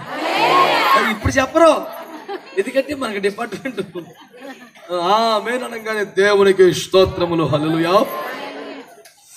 ఆకలి ఇచ్చినావు, ఆరోగ్యం ఇచ్చినావు, అరిగించు కెపాసిటీ ఇచ్చినావు హల్లెలూయా. నాకు మరి ఇట్లాంటి బ్యాచ్ని చెప్తే కోపం వచ్చేస్తుంది. మరి ఎప్పుడు ఇదే పని ఎట్రా? నాలుగే దాటితే నరకమని చెప్పారు పెద్దలు. ఊరిని చెప్పారటండి. కొంచెం చూసుకొని పద్ధతిగా ఏదో 4 మెతులు గడ్డి కలిసి జాగ్రత్తగా బతకాలి. స్తోత్రం చెప్పరే, చెప్పరా గట్టిగా. ప్రపంచంలో ఏ దేశం వెళ్ళినా ఎక్కడికి వెళ్ళినా చెప్తున్నాను ఈ సామెత, మీకు కూడా చెప్తున్నాను. మళ్ళీ 20 ఏళ్ళ బట్టి చెప్తున్నా. ఈ సామెతని చాలా మంది దొంగిలించి చాలా చోట్ల పట్టుకుపోయారు. కానీ నా వరకు పాత ఏంటది? ఆకు తిన్న మేక కొండలు ఎక్కుంది, మేక తిన్న మనిషి మంచం ఎక్కుంది. ఇది ఆకు అలవ తిన్న మేక శకశాక కొండలు ఎక్కేస్తుంది. ఎలాగ ఎక్కేద్దని కొండలది? ఆ మేకని తినేసి మంచం ఎక్కేస్తుంది. ఆకు తిన్న మేక కొండలు ఎక్కుంది, మేక తిన్న మనిషి మంచం ఎక్కుంది. ఇది ఫుల్గా మటన్ బిర్యానీ కుమ్మేసి అప్పుడు నాన్నగారు పిలిచి, నాన్నరే నాన్న ఇప్పుడే తిన్నాను మంచం మేక నుండి మంచం ఎక్కిచ్చేస్తుంది. దాన్ని వదిలేస్తే కొండ ఎక్కారు. స్తోత్రం చెప్పరే. నువ్వు కూడా అలాగే ఏదో ఆకు అలా తింటే నువ్వు కూడా చెలాక్కుంటావు, శకశకి ఎక్కేస్తావు. నువ్వేమో స్తోత్రం. మళ్ళీ దాన్ని నరకొడతా ఒకటి, దాన్ని లావు కొడతా ఒకటి, దాని దుష్ఫలితాలు ఆపడానికి ఒకటి, రేపటికి మళ్ళీ ప్రాజెక్ట్ క్లియర్ చేయడానికి ఒకటి. ఇన్ని అవసరమా? మీరు బాధపడబాకండి. మరి ఈ మార్గం ఇలా ఉంటుంది. స్తోత్రం చెప్పండి. ఇప్పుడు అయ్యగారికి మైక్ ఇవ్వండి. దేవునికి స్తోత్రం చెప్పు. మంచి వాళ్ళందరూ స్తోత్రం చెప్పండి గట్టిగా. చెప్పండి. ఈ మార్గంలో ముందుకెళ్దామా ఆగిపోదామా? నీ ఇష్టం. మరి ఇక్కడ సరదాకేం ఉండదు, తిప్పలు ఉంటుంది. కరిగిపోవాలి. ఇక్కడ 40 రోజులు 30 రోజులు సంవత్సరం ఏస్ట్ వచ్చేస్తే సెలరీ పోచి 40 రోజులు ఓపి పెడితే చాలు. ఈ ఏసాలు కుదరవు. జీవితాంతం మనము ప్రతిష్టలో బ్రతకవలసిందే, వ్రతము చేయవలసిందే, నాశీలను కాపాడుకోవలసిందే. దేవునికి స్తోత్రం చెప్పండి గట్టిగా. నీవు బ్రతుకు దినములన్నిట దేవునికి స్తోత్రం చెప్పండి గట్టిగా. హల్లెలూయా. అన్నిటికంటే భద్రము గారి హృదయమును కాపాడుకునము, నీ కన్నులను కాపాడుకునము, నీ చేతులను కాపాడుకునము, నీ నడకలను కాపాడుకునము. నీ హృదయములో క్రీస్తుని ప్రభువుగా ప్రతిష్ఠించుకొని, నీ కన్నులు ఆయన మీద నిలిపి, నీ చేతులు నిర్దోషమైనవిగా మార్చుకొని, నీ నడకలు పవిత్రంగా నిలబెట్టుకొని దేవుని యందు భయభక్తి కలిగి బతికితేనే. తమాషా కాదు. నువ్వు ఎక్కడికి వెళ్ళినా వచ్చేస్తారు. కుదరదురా నీకు. నీ హృదయాన్ని బాగు చేయ. ఫస్ట్ ఓసారి పంపించు, ఆకాశ పక్షులు పంపించు, అప్పుడు నేను వస్తాను. ఒక్కసారి ఏసు అడుగు పెడితే 25-30 సంవత్సరాలు దాచిన అన్యాయ సొమ్ము మొత్తం బయటకు వచ్చేసింది అక్క ఇంట్లోంచి. స్తోత్రం చెప్పండి. ఒక్కసారి ఏసు అడుగు పెడితే ఒక యవనస్తుడి జీవితంలోంచి 6,000 దయ్యాలు పారిపోయినాయి సార్. ఒక్కసారి ఏసు అడుగు పెడితే 7 దయ్యాలు తిష్ట వేసుకొచ్చిన బిడ్డను వదిలి పారిపోయి ఆ బిడ్డకు చక్కని జీవనం దొరికిందండి. యేసు అడుగు పెడితే పరిస్థితులు మారుతాయి. అయితే యేసుని ఆహ్వానించగలవా? నీ ఇంట్లో ఒక అద్దెకుండగా ఇంకో కుటుంబానికి ఇవ్వగలుగుతావా? వాళ్ళని ఖాళీ చేయిస్తే కదండి ఇంకో కుటుంబానికి ఇవ్వాలి. నీ హృదయంలో పాపాన్ని తీసివేయి, నీ హృదయంలో అవిధేయతను తీసివేయి, అక్రమాన్ని తీసేయి, శరీరాశను తీసేయి, వాటిని తొలగించు. యేసుని ఆహ్వానించు. ప్రతి ముడత, ప్రతి మరక, ప్రతి డాగు కడుగుతాడు. తాను ఎంత పరిశుద్ధంగా ఉన్నాడో అంత పరిశుద్ధంగా మారుస్తాడు. తనలో ఉన్న ఆత్మనే నీలో పెడతాడు, తన వాక్కునే నీ నోట్లో పెడతాడు, తన రాజ్యముగా నిన్ను సిద్ధపరుస్తాడు. తన సింహాసనం నీకు ఇస్తాడు, తన కిరీటం నీకు ఇస్తాడు. ఎంత యోసేపు పరువు కాపాడిన దేశానికి ఉపయోగపడ్డా తన పక్కన ఇంకో కుర్చీ వేయించాడు. ఫరోగా తన కుర్చీ ఇవ్వలేదు సార్. నన్ను యేసయ్య తన సింహాసనం ఇచ్చేస్తానన్నాడు. చప్పట్లు కొట్టి స్తోత్రం చెప్పండి. ఇంత గొప్ప దేవుడు ఉంటాడా సార్? ఇంత గొప్ప దేవుడు ఉంటాడా అండి? ఇంత మంచి ప్రేమ దొరుకుతుందా ఎక్కడైనా? ప్రభువును మిక్కిలి ప్రియమైన దేవుని బిడ్డలారా, నిన్ను వెంబడిస్తానని ఒకడు అంటున్నాడు. హృదయములో అపవిత్రత పెట్టుకొని, హృదయంలో యేసు పట్ల పూజాభావమును ఉన్న ఆటంకాలు ఉన్నాయి సార్, కష్టాలు ఉన్నాయి సార్. ఒకడు అంటున్నాడు, నీ హృదయంలో యేసయ్యకి చోటిస్తే నీ కష్టాలన్నీ తన రూపం ఆపుతాడు, నీకు సహాయకుడిగా నిలబడతాడు, చెలరేకుతున్న తుఫాను నడిచి వేస్తాడు, నిన్ను మింగ గోలుతున్న ఒక కలను తొక్కి నడచి వచ్చి నీ పడవలు అడుగు పెడతాడు, నిన్ను క్షేమంగా అద్దరికి చేరుస్తాడు, కోరిన రేవుకి చేరుస్తాడు, క్షేమ తీరానికి నడిపిస్తాడు, అద్భుతముగా గమ్యం చేరుస్తాడు. నిన్ను మింగ గోరుతున్న సముద్రాన్ని తొక్కి నడచి వచ్చి మరి నీ జీవితానికి న్యాయం చేస్తాడు. అదే నీ గుండెల్లోనే ప్రభుకు చోటు లేకపోతే నువ్వు ఎన్ని పాటలు పడినా, ఎన్ని ప్రసంగాలు, ఎన్ని సందాలు ఇచ్చిన వేస్ట్. యేసుని వెంబడించడం అంటే తమాషా కాదు. హృదయంలో చోటు ఇవ్వాలి. చెప్పండి గట్టిగా అందరూ మాట. చెప్పండి గట్టిగా మాట. చెప్పాలి గట్టిగా. బైబిల్ మతం మార్చుకోమని చెప్పిందా అండి? కులాలు మార్చుకోమని చెప్పిందా అండి? బైబిల్ చెప్తున్నది ఒకటే, హృదయంలో యేసుకు చోటివా. ఎంతసేపు నిలువబెట్టి ఏడ్పెళ్తూరతని యేసును గుండె బయట పెట్టేందుకయ్యా. ఒకసారి రాని గుండెల్లోనికి. ఆయన శాంతం, ఆయన ప్రేమ, ఆయన సాన్నిధ్యం అనుభవిస్తా.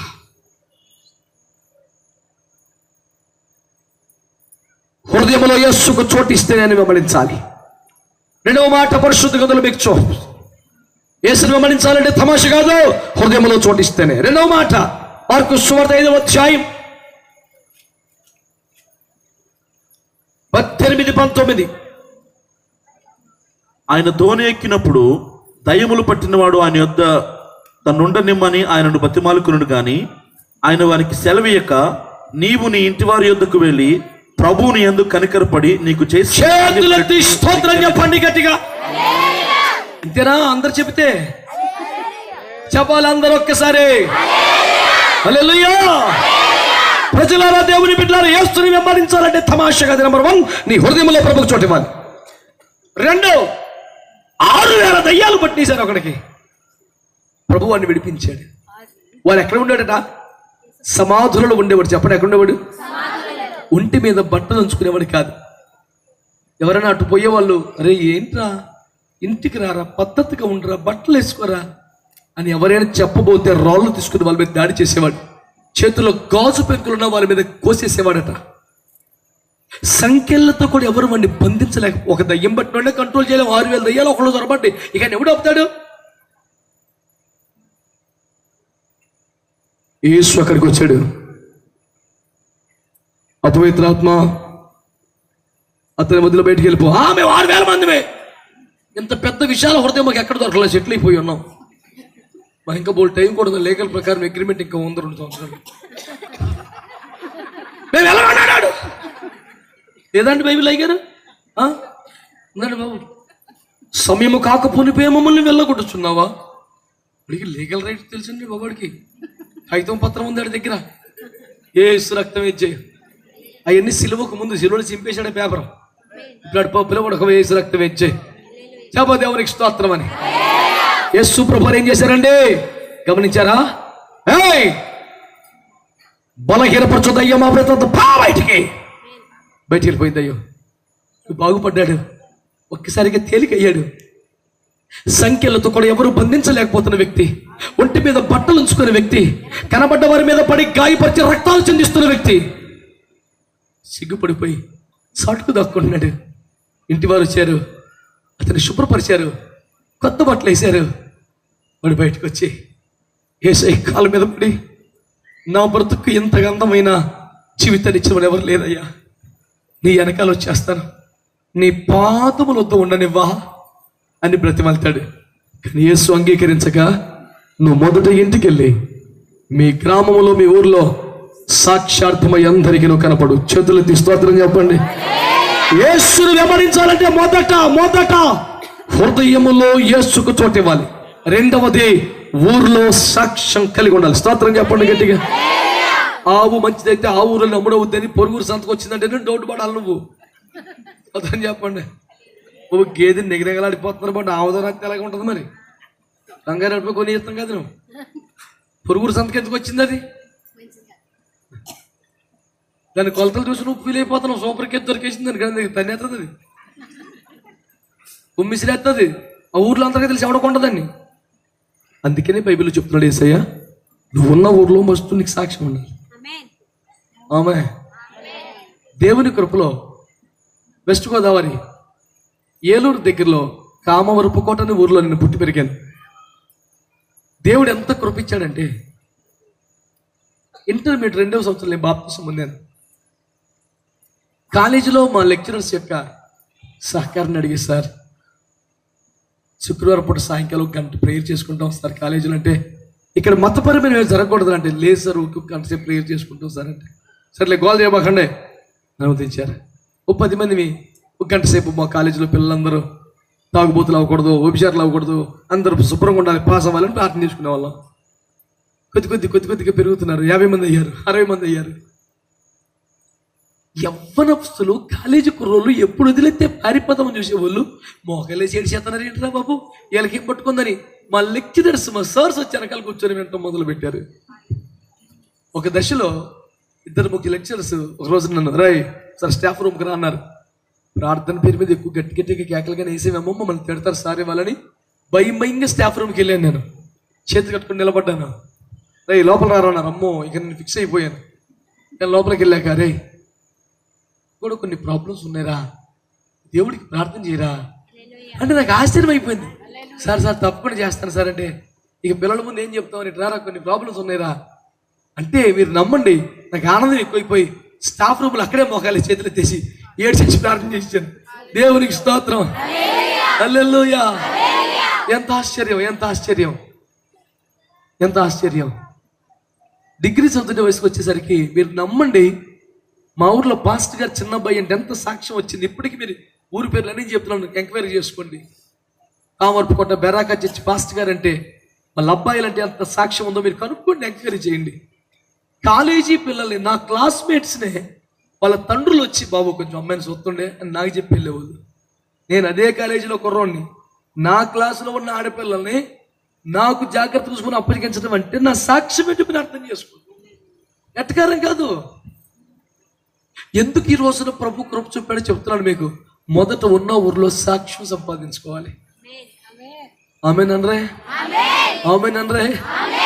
ఈ రోజున మా తమ్ముడు రూబేను ఒకప్పుడు దేవునికి దూరమై నేను బ్రతికానని మైకులో సాక్ష్యం చెప్పి ఈ రోజు ఎలాగో చూడండి నా సాక్ష్యాన్ని అని సవాలు విసరగలిగే స్థితిలో ఉన్నాడు. ఒకప్పుడు నా స్థితి ఇదే, నన్ను ప్రభు మార్చాడు. ఇప్పుడు పరిశుద్ధాత్మను అభిషేకించాడు, ఇది నా సాక్ష్యం, కావాలంటే రండి చూడండి పరీక్షించుకోండి అని ఛాలెంజ్ విసిన పరిస్థితిలో ఉన్నాడు. ఉన్న ఊర్లో సాక్ష్యం కావాలి సార్.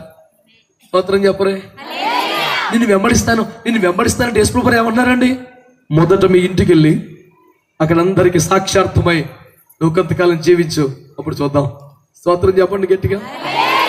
యేసుని వెంబడించాలంటే నీ హృదయంలో యేసుకు చోటు ఇవ్వాలి. రెండో, ఉన్న ఊర్లో ఉన్న వీధిలో నీకు సాక్ష్యం ఉండాలి. నీ ప్రవర్తన మీద నువ్వు మారినట్టుగా, పవిత్రంగా, నమ్మకంగా, ప్రేమగా బ్రతుకుతున్నట్లుగా నువ్వు సాక్ష్యం సంపాదించాలి. లేకపోతే తనను వెంబడించడానికి యేసుని అంగీకరించవు.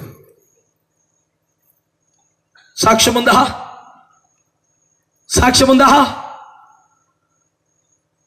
దేవుని స్తోత్రం అండి. మీ అందరికీ వందలండి. గత వారం నుంచి మరి దేవుడిని కాపాడండి.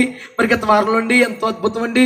ఇది కాదు నువ్వు చెప్పేస్తాం కదా సాక్ష్యం, నిన్ను గురించి మీ వీధిలో చెప్పాలి సాక్ష్యం.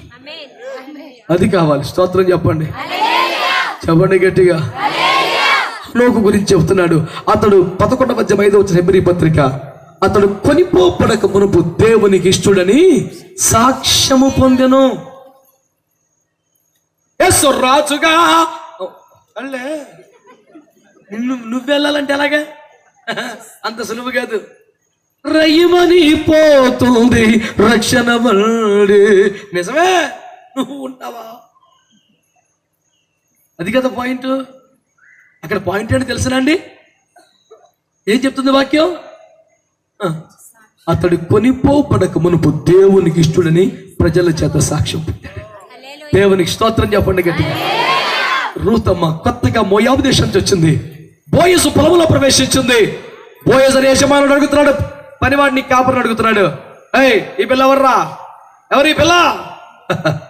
ఆ పాస్టర్ గారు సాక్ష్యం చెప్తున్నారు.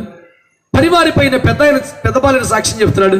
అయ్యా, ఈ బిడ్డ మోయాబు దేశం వచ్చింది, కొత్తగా పొలంలోకి వచ్చింది. వచ్చినది మొదలుకొని తల వంచుకొని పరిగ ఏరుకున్నట్టు తప్ప కొద్దివారినేమి గొప్పవారినేమి తల ఎత్తి కూడా చూడలేదయ్యా.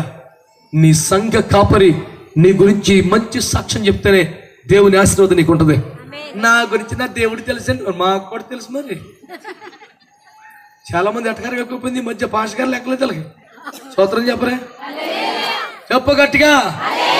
నీకు ముచ్చట చెప్పనా వద్దా? అతి పరిశుద్ధ స్థలంలో దేవుడు ఉంటాడు. ఏమండి, ప్రధాన యాజకుడు మట్టికి వెళ్ళాలి. ఎవడు పడతాడో చూడటం కుదరదు. ఆవరణలో అయితే ఎవడు పడతాడో చూడొచ్చు. కానీ పరిశుద్ధ స్థలములు అనగా దీపవృక్షం, అనగా ధూపవేదిక, అనగా సముఖపు రొట్టెల వల్ల యాజకుడు తెలుస్తాయి కదా, చేసేదే యాజకుడు కదా. ఆ దీపం అంటే ఏంటి? అభిషేకం. ఆ ధూపం అంటే ఏమిటి? ప్రార్థనా జీవితం. ఆ బల్ల అంటే ఏమిటి? సహవాస జీవితం. ఈ మూడు ఎట్లాగున్నాయో నా దేవుడు తెలుసు అనకూడదు, నీ యాజకుడికి తెలియాలి. స్తోత్రం చెప్పండి గట్టిగా. నా మనసు నా దేవుడు తెలుసండి, అది వేసలొద్దు. నిన్ను గురించి దైవజనుడు సాక్ష్యం చెప్పాలి. ఆమె ఆమె ఆమె గట్టిగా స్తోత్రం చెప్పండి ఒక్కసారి. హల్లెలూయా హల్లెలూయా. మీ విశ్వాసం అంతకంతకు అభివృద్ధి పొందుతున్నదని మిమ్మల్ని బట్టి దేవునికి ఎల్లప్పుడు మేము కృతజ్ఞతాస్తుతులు చెల్లిస్తామన్నాడు పౌలయ్య గారు. మిమ్మల్ని బట్టి మేము స్తుతించాలి దేవుణ్ణి. మీ సాక్ష్యం మాకు తెలిసి ఉండాలి సుమా. సాక్ష్యము పొందాలి, సాక్ష్యం పొందాలి. దానియేలు సింహపురంలో ఉన్నాక రాజుగారి పైన నుంచి ఏడుస్తూ చెప్తున్నాడు దుఃఖస్వరం దేవని, దానియేలు రై నా subordinate, are you still alive? ఇంకా నువ్వు బ్రతికి ఉంటివా ఓరి ఖైదీ? అంత మ్యాటర్ లేదు అక్కడ. దుఃఖస్వరముతో అంటాడు, జీవము గల దేవుని సేవకుడుమైన దానియేలు పొరుగు దేశములో, శత్రు దేశములో రాజకీయ ఖైదీగా చెరలో ఉన్న వ్యక్తిగా ఉన్న వాళ్ళ ట్రీట్మెంట్ ఏంటి తెలుసా? రే నా సబార్డినేట్, జీవము గల దేవుని సేవకుడుమైన దానియేలు, అక్కడ తవలే సాక్ష్యం, నీవు నిత్యము సేవించుచున్న నీ దేవుడు. గట్టిగా స్తోత్రం చెప్పండి. ఇతడు నిత్యము సేవిస్తున్నాడు దేవుడిని అని ఒక రాజు సాక్ష్యం చెప్తున్నాడు సార్. అది సాక్ష్యం అంటే. దేవునికి స్తోత్రం చెప్పండి గట్టిగా, సంతోషంగా చెప్పండి ఒక్కసారి. యేసుబాబు నీ వెనకాల చెత్తన ప్రభు అంటే వద్దు, ముందు సాక్ష్యం సంపాదించుకో. అమ్మా మూడో మాట చెప్పి నేను ప్రార్థన చేస్తాను. చూడండి బిడ్డలారా, లూకాసు సువార్త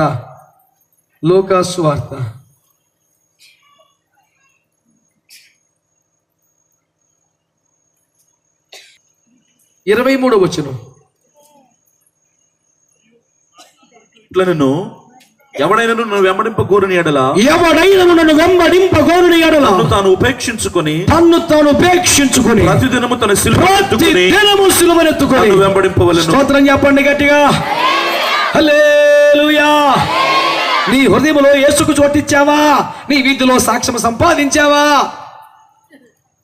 అయితే ప్రిలిమ్స్ అయిపోయి నీకు మెయిన్ స్టార్ట్ అవుతుంది. ఈ పాస్ అయిపోయావు, దేవుని స్తోత్రం. నెక్స్ట్ ఏంటయ్యా అంటే, నన్ను ఎవడైనా నువ్వు వెంబడింపగోరితే వాడు తన్ను తాను ఉపేక్షించుకొని, అనండి గట్టిగా అందరూ, తను తాను ఉపేక్షించుకొని అంటే అర్థం ఏమిటండి? పరీక్షించుకోనా? మీరు చదువుమని ఎవరమ్మా మీ అక్షరాలుగా చెప్పేటరా ఏటమ్మా? ఉపేక్షించుకొని అంటే అర్థం ఏంటి తెలిసిన? వద్దనుకొని, అక్కర్లేదనుకొని. అపేక్ష అంటే కావాలి అనుకోవాలి, ఉపేక్ష అంటే వద్దనుకోవడం. ఇప్పుడు ఎవరిని వద్దనుకోవాలి? ప్రతి అత్తయ్య కోడలు వద్దనుకునేవాళ్ళను, ప్రతి కోడలు అత్తను వద్దనుకునేవాళ్ళను. పప్పు కుదరం. ఏమనుకోవాలి? ప్రతి వారు నిన్ను నీవు వద్దనుకోవాలి. నీ కోరిక, నీ ఆశ, నీ సుఖం, నీ సంతోషం, నీ సరదా, నీ ఇంపార్టెన్స్, నీ ఘనత, నీకు సంబంధించినవన్నీ వద్దనుకోవాలి. ఏం తమాషా కాదు క్రైస్తవ జీవితం అంటే. ఎవడైనా నన్ను వెంబడింపగోరితే, యేసు చెప్పిన మాటలు ఇవి, నన్ను వెంబడింపగోరితే వాడు నిన్ను నీవే వద్దనుకోవాలి. నీ సుఖం నీకు ముఖ్యం కాకూడదు, నీ సరదా నీకు ముఖ్యం కాకూడదు, నీ చిత్తం నీకు ముఖ్యం కాకూడదు. తండ్రి చిత్తం కోసం అప్పగించుకోవాలా, తండ్రి చిత్తం కోసం అన్నపాలలో మానాలి. ఏమైనా అవసరమైతే నిన్ను నీవు ఉపేక్షించుకో, నిన్ను నీవు ఉపేక్షించుకో.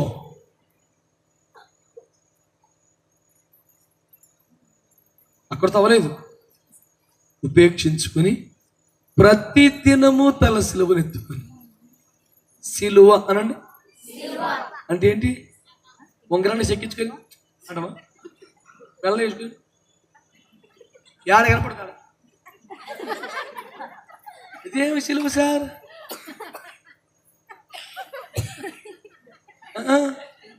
ఇవన్నీ సెట్ కావు సార్. సిలువ అంటే శ్రమ, సిలువ అంటే నింద, సిలువ అంటే అవమానం, సిలువ అంటే వెలివేత, సిలువ అంటే తృణీకారం, సిలువ అంటే అవమానపరచబట్టం. ఎప్పుడెప్పుడంట? ప్రతి దినము నీ భక్తి కోసం, నీ విశ్వాసం కోసం, నీ వెంచుకున్న ఉత్తమమైన ఈ మార్గం కోసం, మహిమగల దేవుని నామం కోసం రోజు నిందలు అనుభవించాలి, అవమానం అనుభవించాలి, వ్యతిరేకతను అనుభవించాలి, తృణీకారం అనుభవించాలి. ఈ సిలువను ప్రతి దినము మోసి నీ సంతోషం, నీ సరదా, నీ అభిరుచి, నీ ఆనందం ఏది కూడా అక్కర్లేదు అనుకోగలిగితేనే. అయ్యి బాబా, ఎన్ని రూల్స్ అయితే నాకు అక్కర్లేదు, మానే నేను చెప్పేది అది. ఎన్నో ఎగరేసిపోతాకి ఎవరు రాలేదు, వస్తే కనుక ఇలా రా. స్తోత్రం చెప్పండి. 3 మొక్కలో ఎవడైనను యేసును వెంబడింపగోరని ఎడలవాడు మొదటిది హృదయంలో యేసుకు చోటు ఇవ్వాలి. 2 నీ ఉన్న చోట సాక్ష్యమును పొందుకోవాలి. 3 నిన్ను ఇంకా తన్నెవడా నన్ను నేను ఉపేక్షించుకొని నాకేవి నాకు ముఖ్యం కాదు, దేవునివే నాకు ముఖ్యం. కోపాన్ని, ఆవేశాన్ని, ఆగ్రహాన్ని, సరదాల్ని చప్పుకొని దేవుని చిత్తం, దేవుని వాక్యం, దేవుని ఆత్మ, దేవుని నడిపింపు ఇవన్నీ భుజానికి ఎత్తుకొని దేవుని కొరకు బ్రతుకుతే తీర్మానం ఉంటేనే రావాలి. ఇలాగ వెంబడిస్తే అడుగులు అడుగు వేస్తూ ఆయనతో పాటు మహిమలోకి వెళ్తాం, పరలోకంలోకి వెళ్తాం, సింహాసనం పొందుకుంటాం, నిత్య జీవం పొందుకుంటాం, జీవకిరీటం పొందుకుంటాం, యుగ యుగములు యేసుతో జీవిస్తాం. ఈ మార్గంలోకి వస్తావా? తనలో ఉంచి కళ్ళు మూసుకో, ప్రార్థన చేద్దాం. కళ్ళు మూసుకున్నారా? ఒక్క నిమిషమైనా స్వరం ఎత్తి, చేతులెత్తి ఆగకుండా ప్రభుకి అలాగ స్తోత్రాలు చెల్లించు. ఆగకుండా స్తోత్రం స్తోత్రం స్తోత్రం స్తోత్రం స్తోత్రం స్తోత్రం స్తోత్రం. వారి ఆ నిత్య మహిమను చూడగలుగుతారు, ప్రభువు రాకడలో ఎత్తబడగలుగుతారు, ప్రభువిచ్చు స్వాస్యమును పొందుకోగలుగుతారు, ప్రభువిచ్చు మహిమను అనుభవించగలుగుతారు. ప్రభువా, ఈ రోజు నీవు నాతో మాట్లాడినందుకు స్తోత్రమయ్యా. ఏ ప్రాంతంలో నీవు ఉన్నావో ఒక సేవకుడు అంటున్నాడు కదా, మొదట నీ ఇంటిలో మంచి సాక్ష్యము పొందాలి, నీ గృహములో మంచి సాక్ష్యము పొందాలి, నీ వీధిలో గొప్ప సాక్ష్యము పొందాలి. అద్భుతమైన దేవుని సాక్షిగా, రోషము కలిగిన బిడ్డగా అనేకుల ఎదుట నీ సాక్ష్యమును కాపాడుకోవాలి. హృదయములో ప్రభువునే ప్రతిష్ఠ చేసుకోవాలి. ఈ లోకపరమైంది ఏది హృదయములో ఉండకుండా సమస్తాన్ని విడిచిపెట్టి నిన్ను నీవు ఉపేక్షించుకొని, నిన్ను నువ్వు నిరాకరించుకొని, నీ ఆశలను చంపుకొని, నీ కోరికలను బలిపెట్ట మీద పెట్టి ఇదిగో నిత్యమును సిలువను మోస్తూ శ్రమలను అనుభవిస్తూ ప్రభువు కొరకు ఇరుకైన మార్గములో ప్రయాణము చెయ్యాలి. ప్రభువా, నాకు అట్టి కృప కావాలి నాయన. హృదయాలు తిరుగుదాం. ఇది విశాల మార్గము కాదు, ఇది పూల మార్గము కాదు, ఇది ముళ్ళ మార్గం, శ్రమలతో కూడిన మార్గం. అట్లాంటి మార్గములు నడిపించబడ్డానికి ఈ రాత్రి నీవు తీర్మానించుకోగలిగితే దేవుడు నీకు కృపణిస్తాడు, దేవుడు నీకు సహాయం చేస్తాడు. ఆ కృపలో, ఆ ఇరుకులో గొప్ప విశాలతను కలుగజేస్తాడు. నీవు పొందే మహిమ ఎదుట ఇప్పటి కాలపు శ్రమలు ఎన్న తగినవి కాదు, అవి అంతకంతకు నీకు మహిమా భారమును కలుగజేస్తున్న రీతిగా ప్రభువా మీరు కృపనివ్వండి అయ్యా. సహాయము చెయ్యండి నాయన. నీ మహిమా భారముతో నింపబడినట్లుగా, నీ మహిమలో ప్రవేశించబడినట్లుగా తండ్రి నీవు మాకు సహాయం చేస్తున్నందుకు స్తోత్రమయ్యా అని అందరూ ఒకసారి హృదయాలు తెరిచి ప్రభు సన్నిధిలో భారముతో ప్రార్థన చేద్దాం. హల్లెలూయా. తండ్రి